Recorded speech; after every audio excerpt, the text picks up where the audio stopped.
The brazen altar speaks to us of the principle of substitutionary atonement.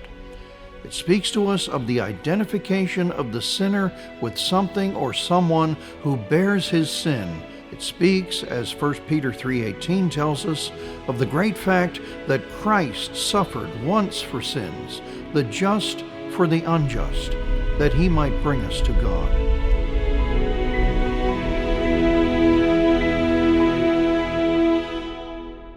Today, as we continue our study of the Old Testament tabernacle, we're going to begin looking at the prophetic symbolism of each of the furnishings of the tabernacle. We're going to look at them in the order in which you would have seen them if you were the Levitical high priest laboring in the tabernacle service. So once again, picture in your mind's eye what you would have seen if you were the Levitical high priest entering the tabernacle. The first area you would have entered is the outer court. And the first thing you would have seen as you entered the outer court, the thing that visually dominated the scene, was the brazen altar, the altar on which animal sacrifices were presented to God as offerings for sin. We're going to see that the brazen altar speaks to us of the grace of God in justifying sinners by faith alone, because there is no work that we can do to earn eternal salvation. We are also going to see that the brazen altar speaks to us of the principle of substitutionary atonement.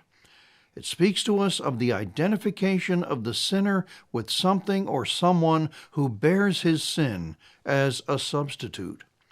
It speaks, as 1 Peter 3:18 tells us, of the great fact that Christ suffered once for sins, the just for the unjust, that he might bring us to God.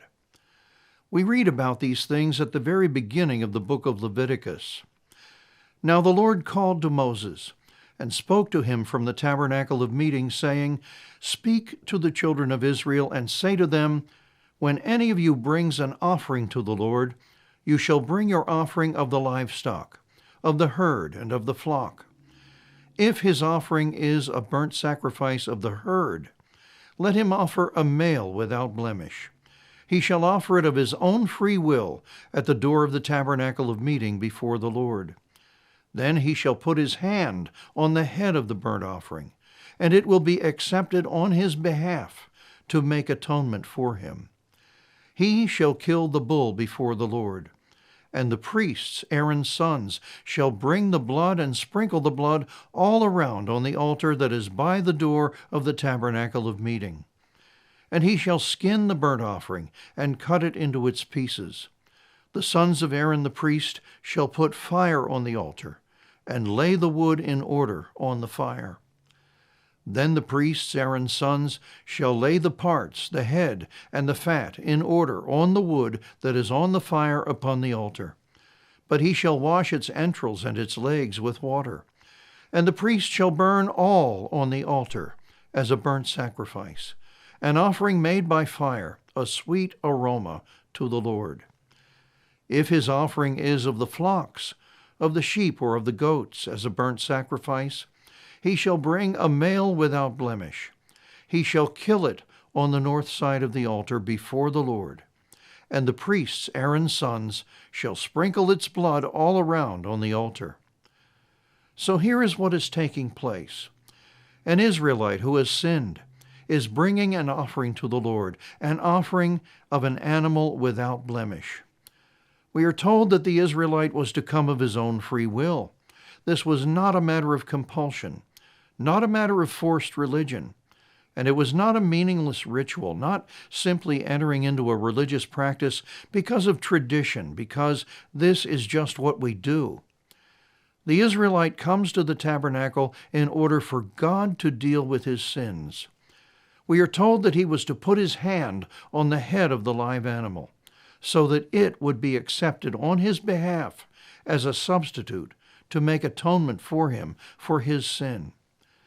And we are told that he, the Israelite, the sinner, was to kill the animal himself before the Lord. The priest did not kill the animal. The sinner killed the animal. And then the priests were to sprinkle the blood of the animal all around on the brazen altar. and the entire animal was then to be burned on the altar. 6 things are significant about this picture.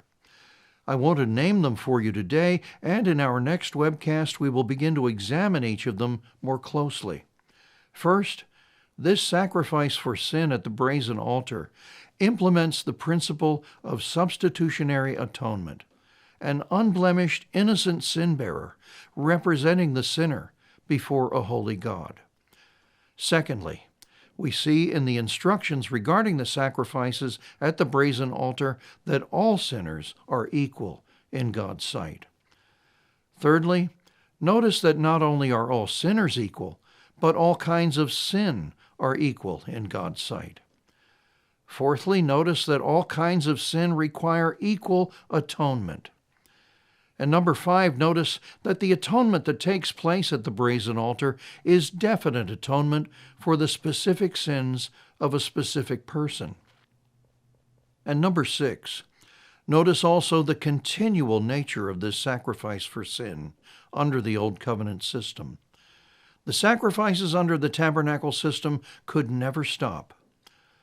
All of these things, as we shall see, point prophetically to the full and final sacrifice for sin that God Himself would make, coming to earth in a human body, Jesus Christ Himself, shedding His own blood on the cross of Calvary, and then carrying His own shed blood to the true eternal tabernacle in heaven, where it remains forever.